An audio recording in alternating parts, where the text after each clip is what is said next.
ಮಳೆಯಿಂದಾಗಿ ಉತ್ತರ ಕನ್ನಡ ಜಿಲ್ಲೆಯಲ್ಲಿ ಅಪಾರ ಪ್ರಮಾಣದ ಹಾನಿಯಾಗಿದೆ. ಹೀಗೆ ಅಂಕೋಲಾ ತಾಲೂಕಿನ ಉಳುವರೆ ಗ್ರಾಮಕ್ಕೂ ಕೂಡ ಬಹಳಷ್ಟು ಸಮಸ್ಯೆ ಆಗಿದ್ದು, ಆ ಗ್ರಾಮಕ್ಕೆ ವಿಜಯೇಂದ್ರ ಅವರು ಭೇಟಿ ಕೊಟ್ಟು ಗುಡ್ಡ ಕುಸಿತದಿಂದ 30ಕ್ಕೂ ಹೆಚ್ಚು ಕುಟುಂಬಗಳು ಬೀದಿಗೆ ಬಿದ್ದಿವೆ ಅನ್ನುವಂಥದ್ದು ಅವರು ಮನಗಂಡಿದ್ದಾರೆ. ಗುಡ್ಡ ಕುಸಿತದಿಂದ ನಾವೆಲ್ಲ ಭಯದಿಂದಲೇ ಬದುಕ್ತಾ ಇದ್ದೀವಿ, ನಮ್ಮನ್ನ ಬೇರೆ ಕಡೆ ಸ್ಥಳಾಂತರ ಮಾಡಿ ಅಂತ ಗ್ರಾಮಸ್ಥರು ಮನವಿಯನ್ನು ಸಲ್ಲಿಸಿದ್ದಾರೆ. ವಿಜಯೇಂದ್ರ ಅವರು ಅಲ್ಲಿ ಯಾರು ಸಂಕಷ್ಟದಲ್ಲಿದ್ದಾರೆ, ಆತಂಕದಲ್ಲಿದ್ದಾರೆ ಅಂತವರ ಜೊತೆಗೆ ಮಾತುಕತೆಯನ್ನು ಕೂಡ ಮಾಡಿದ್ರು. ಸರ್ಕಾರ ಕೂಡ ಇದಕ್ಕೆ ಗಮನ ಕೊಡಬೇಕು. ಸರ್ಕಾರ ಗಮನ ಕೊಡಬೇಕು ಅಂತಾರೆ. ವಿರೋಧ ಪಕ್ಷವಾಗಿ ಬಿಜೆಪಿ ಕೂಡ ಅಲ್ಲಿರುವಂಥ ಸಮಸ್ಯೆ ಏನು ಅನ್ನುವಂಥದ್ದು ಆಕ್ಚುಯಲ್ ಕಾಳಜಿಯನ್ನು ತೋರಿಸಿ ಸರ್ಕಾರದ ಮುಂದೆ ಅದನ್ನು ಒಂದು ಒತ್ತಡವನ್ನು ತರಬೇಕಂಥದ್ದು ಅನಿವಾರ್ಯತೆ ಇದೆ. ಆ ಕೆಲಸವನ್ನು ಬಹಳ ಚೆನ್ನಾಗಿ ವಿರೋಧ ಪಕ್ಷದವರು ಕೂಡ ಮಾಡಬೇಕು. ಸರ್ಕಾರ ಕೂಡ ಇಲ್ಲಿರುವಂಥ ನಿರಾಶ್ರಿತರಿಗೆ ಸ್ಪಂದಿಸಬೇಕಾದಂಥದ್ದು ಅನಿವಾರ್ಯತೆ ಇದೆ.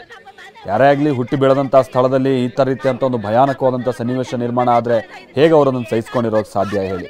ಸೊ ಅವರ ಮನವಿಯನ್ನು ನಾವಿಲ್ಲಿ ಖಂಡಿತವಾಗಿಯೂ ಗಣನೆಗೆ ತೆಗೆದುಕೊಳ್ಬೇಕು. ಅದರಲ್ಲೂ ಸರ್ಕಾರ ಕೂಡಲೇ ಆ್ಯಕ್ಟಿವ್ ಆಗಿ ಅವರ ಅನುಕೂಲಕ್ಕೆ ಹೋಗಬೇಕಾಗಿದೆ. ಯಾಕಂದರೆ ಅವರಿಗೆ ಆ ಜಮೀನು ಆ ಜಾಗ ಬಿಟ್ಟರೆ ಭಾಳ ಹೊರ ಜಗತ್ತಿನ ಅನುಭವ ಇರೋದಿಲ್ಲ. ಈ ಸಂದರ್ಭದಲ್ಲಿ ಅವ್ರು ಎಲ್ಲಿ ಹೋಗಬೇಕು, ಏನು ಮಾಡಬೇಕು, ಮುಂದಿನ ಜೀವನ ಕಟ್ಕೊಳ್ಳೋದು ಹೇಗೆ, ಸರ್ಕಾರ ಅವರಿಗೆ ಸ್ಪಂದಿಸಬೇಕಿದೆ. ಏನಲ್ಲಿ ನಡೆದಿರ್ತಕ್ಕಂಥ ಒಂದು ದುರ್ಘಟನೆ ನಡೆದಿದೆ.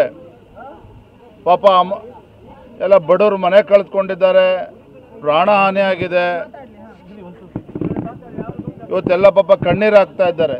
ಉಳಿದಿರ್ತಕ್ಕಂಥ ಮನೆಯಲ್ಲೂ ಕೂಡ ಬಡವರು ಪಾಪ ಅಲ್ಲಿ ವಾಸ ಮಾಡ್ತಕ್ಕಂಥ ಒಂದು ವಾತಾವರಣ ಇಲ್ಲ. ಯಾಕೆಂದರೆ ಎಲ್ಲರೂ ಕೂಡ ಭಯಭೀತರಾಗಿದ್ದಾರೆ.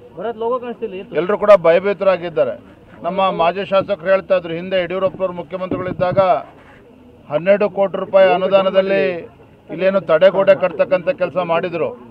ಅದರಿಂದ ಈ ಉಳಿದಿರ್ತಕ್ಕಂಥ ಮನೆಗಳು ಏನು ಕಾಣ್ತಾ ಇದೆ, ಉಳ್ಕೊಂಡಿದೆ, ಇಲ್ಲ ಅದು ಕೂಡ ಕೊಚ್ಚಿ ಹೋಗ್ತಾ ಇತ್ತು.